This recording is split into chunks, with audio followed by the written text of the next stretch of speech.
So, Bridget, are you going to tell me about your website? Are you working on it at the moment? Yes, it's almost ready, but it isn't finished just yet. And who's it for? Well, you remember what I'm studying, don't you? Yes. Well, you're studying French or Spanish or something, aren't you? Well, sort of. I'm in the Latin American Studies department, so yes, I learn Spanish, but I also study history, culture, politics, all that kind of thing. Oh, right. So the website is for the Latin American study students? Yes, but not just for them. It's also for students of Spanish and for students from the World History department too. They're all going to use it. And all the information on it has to be in Spanish as well as English so that I can keep in touch with all the students I met at UNAM. UNAM? Oh, that's the name of the university in Mexico where I was studying. Oh, I see. So are you writing everything in Spanish as well as English? Yes, I'm completely exhausted. I'm not surprised. That sounds like an absolutely enormous job. Well, I'm not doing everything on my own. There's a Colombian girl, Monica. She's helping me to check my grammar and spelling and stuff. Oh, okay. So what can I do to help? Well, I'm not very good at web design, so would you have any time to look at it for me? I need someone to check that everything on the website is working properly. Well, I'm a little busy. You have to help me, Joe. You're my only hope. Okay, I'll help you. Wonderful. So, I've chosen the main photo for the website, but I thought maybe I could ask your opinion. Sure, let's have a look. Great. It's here on my iPad. Wow, this is great. Where's this place? It's called Chichen Itza. Is that the name of the pyramid in the middle of the photo? No, Chichen Itza's the name of the ancient city. The pyramid... I can't remember what the name of the pyramid is. Well, anyway, it's a great photo for your website. It's got history and culture, and it just looks really cool. Great. So, when can you help me with the design of the website? Do you have any time? I'm moving to a new flat next week, but I don't know how to move all my things. Look at all these boxes. How about just hiring a car? No, that's too expensive. What about ordering a taxi? That's worth a try, but there are a lot of things here. We might need 3 trips in a taxi. That's not going to be cheap. No, it isn't. Maybe you could try asking a friend to drive you. I'll give it a try, but all my friends are students. Nobody has a car. Oh, I know. Megan's mum has a flower shop and they have a van. You could put all your things in it and she could drive you to the new flat. Shall I ask her to help? That's a great idea. Cool. Hey, let's invite her for dinner tonight and we can ask her then. Sure, why not? Great. Could you go to the supermarket and get some food and I'll call her now? OK. Thanks, Katie. No problem, Daniel. You know what they say, 2 heads are better than 1.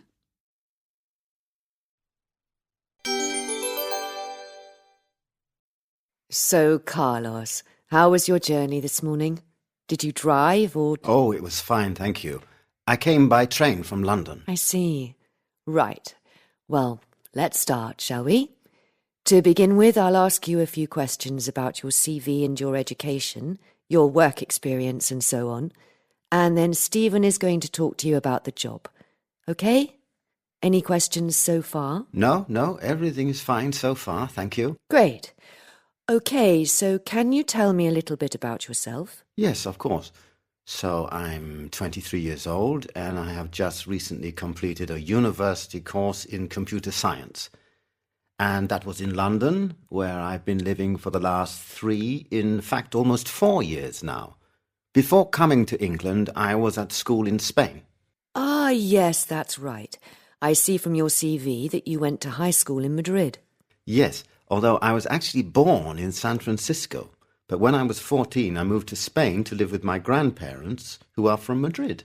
Ah, so you were a Spanish speaker then? Yes, and as well as English and Spanish, I also speak German. That's because of my father. He's an engineer from Düsseldorf. I see. That's very impressive. As you may already know, this company has offices in several different European countries, so we're keen to find people who can speak at least one other language as well as English. Well, that's good. I'd like the chance to use my languages. Okay. Now, in your opinion, why should this organisation choose you for this job? That's a very good question. Well, first of all, I'm a people person. I'm very friendly, and so I have a real ability to work in a team.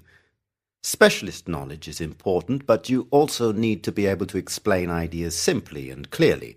And that's something that I think I've learned in the job I do now.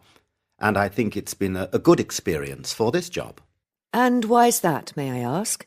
We don't really meet any customers in this job. True, but I soon learned that the best way to sell a phone wasn't to talk about all the technical things. It was to show people the apps. I discovered that I could sell more phones if I used clear and simple language to explain how to use them.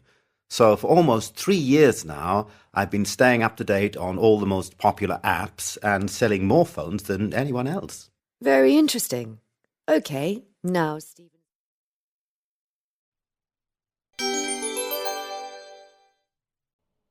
How's your revision going? Not so good. I think I can remember most of the grammar, but remembering vocabulary is a bit harder, for me anyway. Yes, there are a lot of words to remember. What about you?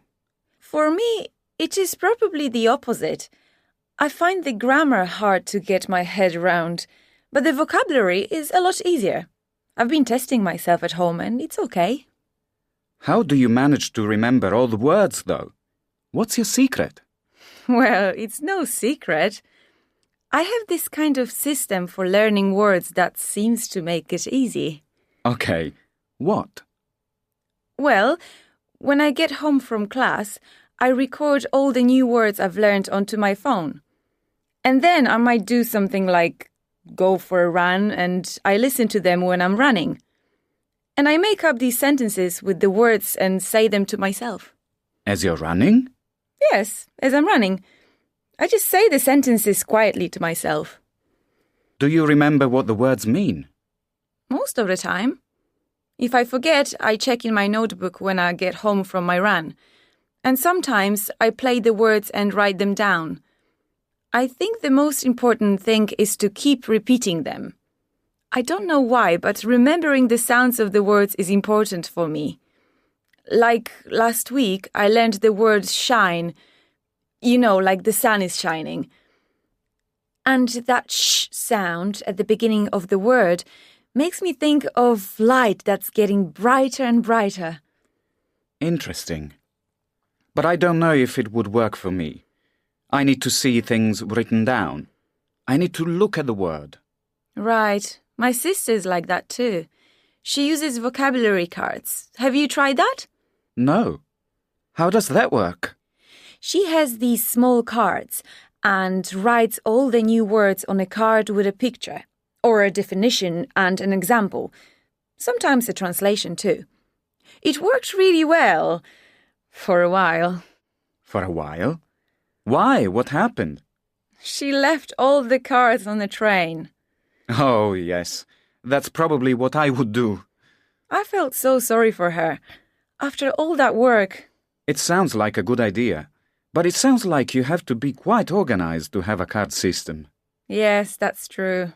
And to be honest, I think I may be too lazy to write all those cards and keep them with me wherever I go.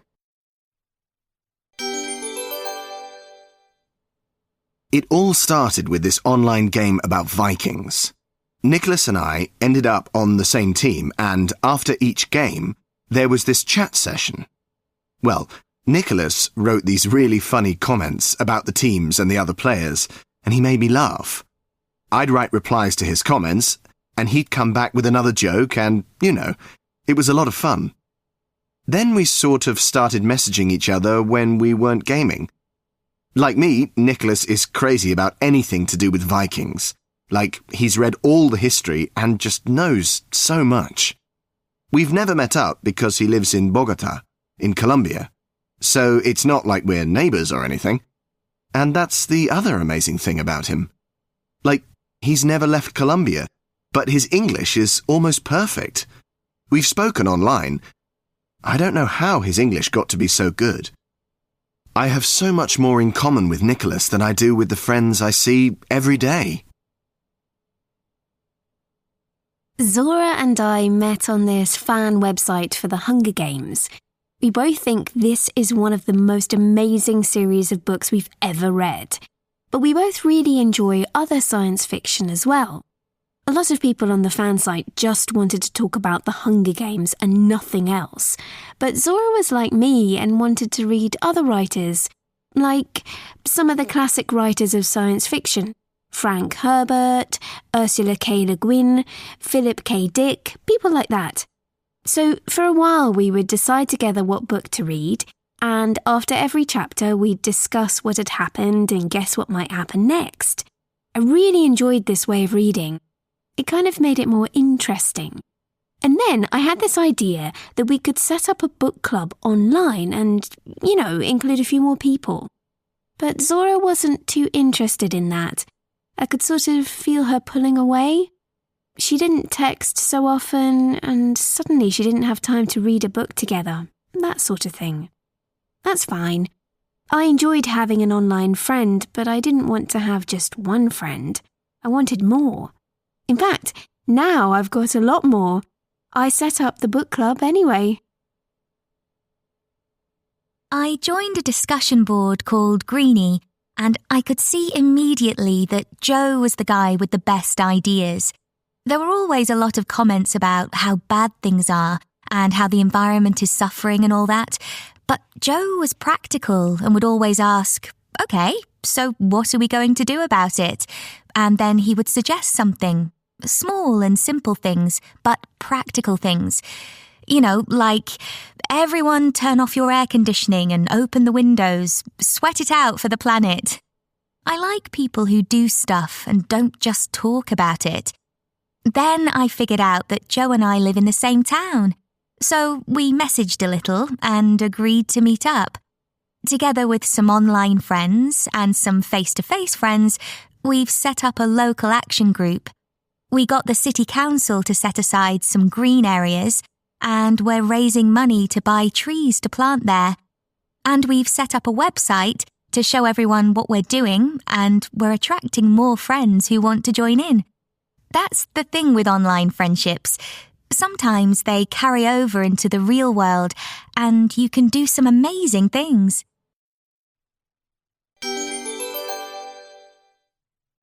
Rachel? You okay? Oh, I'm sorry, love. I'm just a bit worried. Joe phoned today and said that the old bookshop is going to be turned into another florist's. The bookshop on the corner? I didn't know they'd sold it. Me neither. But what am I going to do? It's hard enough already to make money, but I think it's going to be impossible with another florist's in the same street. Yeah. Was Joe sure about this? I don't know. She seemed pretty certain. Well, if you ask me, it's not worth worrying about until we know for sure. I know. But I can't help it. It's on my mind. I was even rude to a customer today. Really? That's not like you. What happened? Well, I wasn't exactly rude, just not very helpful. Hey, don't worry about it. Let's just forget about work. Personally, I need a relaxing evening. Me too. Anyway, Tom and Becky will be here in a minute. I think we should check on the food. Yes. I don't want anything else to go wrong today. So what's Becky like? That'll be them now.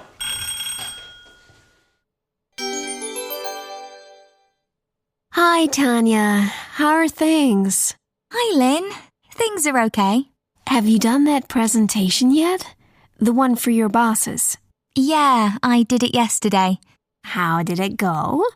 Well, the usual thing. I presented my ideas, everyone smiled and thanked me, and then said nothing.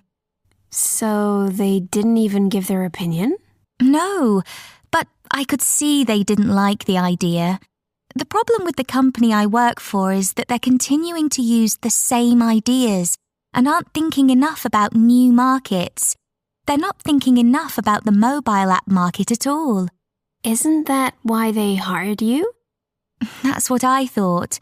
I mean, I've been working there for just over a year now, and they haven't said yes to any of my ideas. When they offered me the job, they said things like, "Oh yes, we're very interested in your creative thinking and your problem-solving skills, but do they really want to use them? I get the feeling they don't." That must be very disappointing. I think I've more or less decided I'm going to look for a new job. Really? Yeah, it's getting hard to keep having a positive attitude. I can understand that. And I thought your app idea was a really good one. Thanks. So, what do you think about me moving to Singapore? Singapore? Yeah, I'm thinking about making a big change. Yeah, but coming to live in Singapore, are you sure? Yeah, well, you came here to study. Why can't I go there to work? No reason, I suppose. That would be amazing. I want to travel more, and I'm really interested in Asian culture. I'd love to find out more about it. Well, yes, and there are plenty of IT jobs in Singapore, but it's kind of a busy city. Are you sure you could handle it? Absolutely. It would be fun. Great. Go for it then.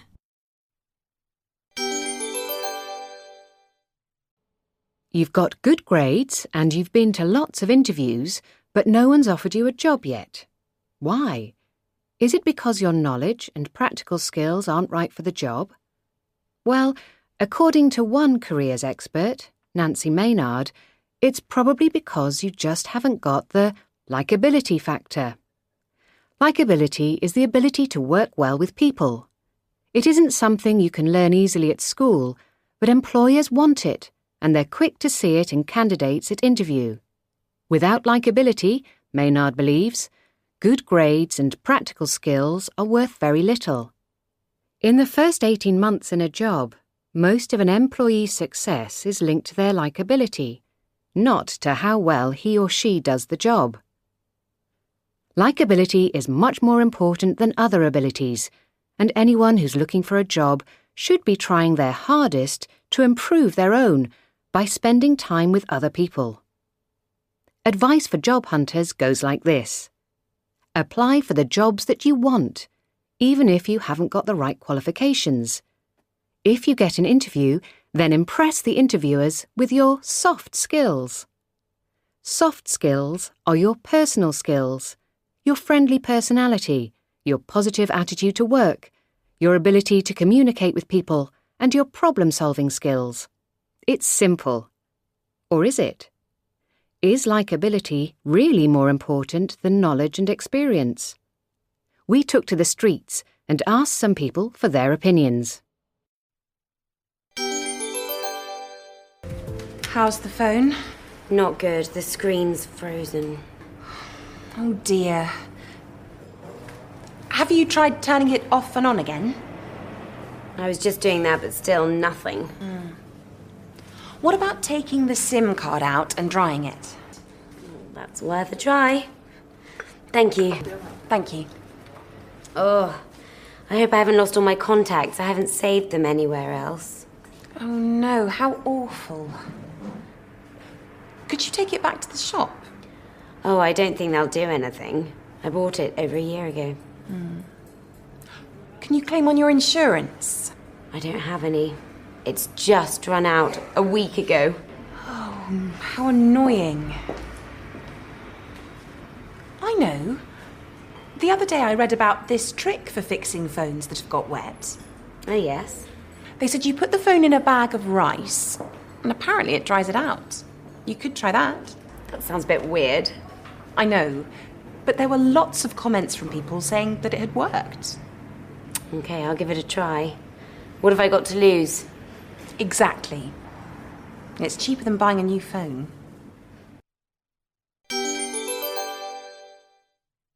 That day, I was driving home from university for the summer. Where were you going when I saw you by the road? I was trying to get home with some heavy bags when he stopped to help me. I was skiing in the French Alps when I had my accident. Somebody stole my bag when I wasn't looking. Your sister phoned while you were out shopping. He looked out of the window while the train was going through the countryside. The car broke down as I was driving down the road. We met our friends while we were trying to get home. I remember in primary school, Mum used to dress us in the same clothes. No, she didn't. We used to wear different clothes. So how did we swap classes and fool the teachers? We used to change our clothes before class. Did we? I don't remember that. I thought our clothes were always the same. Anyway, I liked the fact that you were always there. I always had a friend, someone to talk to. Yeah, but we didn't used to talk that much. Yes, we did. No, we used to play together all the time, but we were quiet. Mum says so. She says it was like we knew what each other was thinking. That's very true. I mean, I usually know what you think about things. Well, yeah. Do you remember when we were in secondary school? Of course. I used to hate being asked the same question all the time. Are you Bianca's twin? That's when you started wearing black. Only black and nothing else. I looked good in black. And I remember what you used to wear. They were just dresses and skirts with flowers on them. Oh, yeah, and they were pretty bad. They weren't that bad. Anyway, I was trying to be different from you. But the thing that really annoyed me when we were growing up was when people tried to compare us. Right, like when they used to ask things like, are you the one who's a little slimmer? Or are you the forgetful one? I never used to answer those questions honestly. Me neither. And I usually felt that people wanted us to compete all the time. Yeah, especially with marks. Like my teacher would say, Bianca's maths mark is better than yours. And I'd get, Martina wrote a very good essay. You could learn from her. But Mum and Dad never did that. No, never. They brought us up well.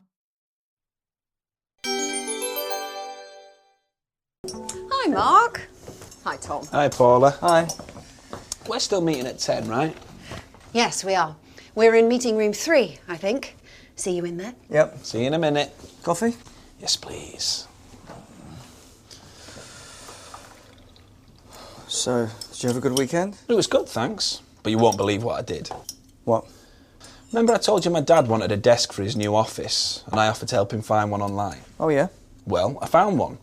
It looked perfect. Exactly what I was looking for. It was a fantastic price, too. Sounds good. Exactly. So I ordered it. Great. And it arrived on Saturday. But the funny thing is, it was really, really small. How small? It only came up to my knees. Hey? It turned out I'd ordered a desk for a child. No way. Mm-hmm. I forgot to check the measurements on the website. Oh, so what did you do?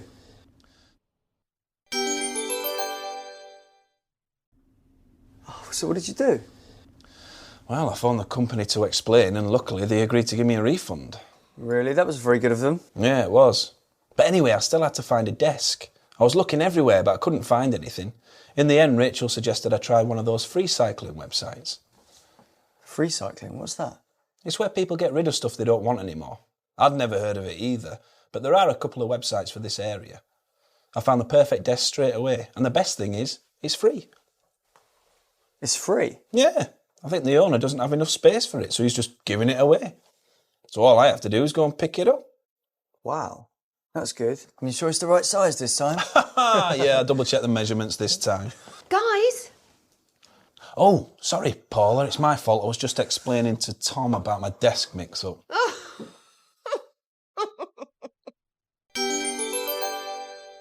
It's a shame we don't know much about our great-grandfather, isn't it? Mum used to love talking about him and great-grandma. She always used to tell so many interesting stories about them, but I've got no idea where or when they met. Yeah. Well, I know he was born in England. Who, great-grandpa? That's right. And he wanted to go out and see the world, didn't he? That's why he went to train as a chef, so he could get work on a ship. What kind of ship? A cruise ship. That was before the war, sometime in the 1930s. Ah, right. He loved travelling, and working on a ship was the best way to see the world if you didn't have a lot of money back then. So, how did he meet Great-Grandma? She was a nurse, wasn't she? And how did they both end up in Australia? I don't know. I guess we'll have to do some research. Hi there. Hi. My name's Rosie Cameron, and I'm a student here at the university. Do you have a few minutes? Oh, sure. What do you need? Well, I'm doing a questionnaire on family and friendship, so would it be okay to ask you some questions? Sure, no problem. Great, thank you so much. Okay, so can you tell me your name and what you do? Sure, my name's Ben Bull, and I'm a second-year politics student. Well, hello, Ben. Oh, I've said that already, haven't I? Okay, so you're male, obviously, and your age group is 18 to 24? A bit older, actually. I'm 28, so you need to tick the 25 to 32 box. 28. Great, thanks. Okay, so first question. Are you in a relationship? No, I'm single at the moment. No way. What? Nothing. Sorry. Not married, no girlfriend. Okay, next question. When you meet people for the first time, do you find it easy to make friends with them? Yes, I think so. I'm not shy. In fact, I think I'm generally quite confident. Okay, and how would you describe your childhood? Really happy. I grew up in quite a big family. There was my mum and dad, of course, but I've also got 5 older sisters. Wow, so you're the youngest of 6 children then? Yeah, that's right. But I also live with 2 of my grandparents, my mum's mum and dad. So there were 3 generations and 10 people living in the same house then? Wow. Yes. Basically, I was brought up in a house full of women. My grandmother, my mum, and my elder sisters. I think that's why I'm quite confident now, because I had so much support when I was growing up, I mean. How cool. Okay, do you keep in touch with friends you made at school? Yes. I've got a friend called Zippy. Actually, his real name's Sipho Zulu. His dad's from Zimbabwe, but everyone calls him Zippy. And did you get on with Zippy straight away? No, actually, that was the funny thing. Before we met, I'd been the best football player in the whole school. Oh, I'm sure you were. Sorry? Nothing. Oh, so, anyway, Zippy was such a good player that I really hated him at first.